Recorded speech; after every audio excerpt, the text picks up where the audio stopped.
दशकों से देश विरोधी ताकतें भारत को कमजोर करने के लिए युवाओं को नशे के जाल में फंसाती रही है। लचर कानून, केंद्र, राज्य एवं विभिन्न संस्थानों के बीच समन्वय की कमी और जवाबदेही सुनिश्चित न होने से स्थिति गंभीर हो गई।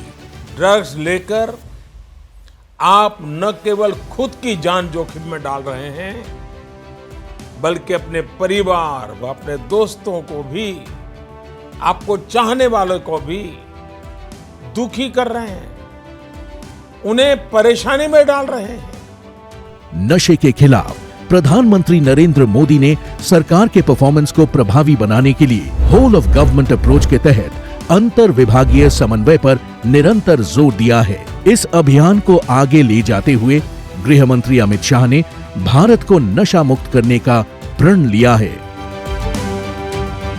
नशा मुक्त भारत के लक्ष्य की प्राप्ति के लिए नशे के खिलाफ जनमानस बनाने के साथ सभी राज्य सरकारों के सहयोग व अभियान में जुटी संस्थाओं के आपसी समन्वय पर जोर देते हुए गृह मंत्री अमित शाह के नेतृत्व में कई प्रभावशाली कदम उठाए गए, जैसे एनकॉड की 4 स्तरीय मैकेनिज्म के द्वारा समन्वय। इसके तहत सभी स्तरों पर एनकॉड के सभी स्टेक होल्डर्स की नियमित मीटिंग के निर्देश के अलावा एनकॉड पोर्टल पर एकीकृत ड्रग के डेटा, प्रबंधन, न्यायालय के आदेश, संबंधित नियम व कानून इत्यादि उपलब्ध है।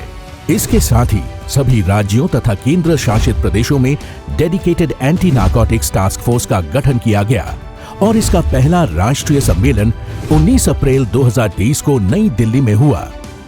अवैध ड्रग्स में डार्क नेट व क्रिप्टो करेंसी के बढ़ते उपयोग पर शिकंजा कसते हुए गृह मंत्री अमित शाह के निर्देश पर मैक की सीमा का विस्तार करते हुए सब मैक की शुरुआत की गई है। अब ड्रग्स के मामलों में डार्क नेट, क्रिप्टो करेंसी के इनपुट भी साझा किए जा रहे हैं। गृह मंत्री अमित शाह के निर्देश पर आपसी समन्वय के महत्व को देखते हुए नार्को संबंधित मैकेनिज्म में सभी केंद्रीय स्तर के स्टेक होल्डर्स तथा राज्य स्तरीय समिति में स्कूली शिक्षा और साक्षरता विभाग एवं डिपार्टमेंट ऑफ पोस्ट के बीच समन्वय को बढ़ाया गया है। साथ ही एनसीबी ने सभी गिरफ्तार नार्को अपराधियों पर एक एकीकृत डेटाबेस निदान भी तैयार किया है। अंतर्राष्ट्रीय ड्रग माफिया पर नियंत्रण के उद्देश्य से डीईए, एएफपी, एनसीए, आरसीएमपी जैसी अंतर्राष्ट्रीय एजेंसियों के साथ भी उचित समन्वय किया गया है। मोदी सरकार का मानना है, नशे के आदि युवा विक्टिम है, क्रिमिनल नहीं। इसीलिए इन युवाओं को नशे की गिरफ्त से निकालने और उनके रिहैबिलिटेशन के लिए जनता को साथ लेते हुए विशेष जन जागरूकता अभियान भी चलाया जा रहा है। जो मादक द्रव्यों का सेवन करते हैं वो बेचारे विक्टिम है। हमारा सिस्टम में नाटे उनको वापिस लाने का प्रयास होना चाहिए।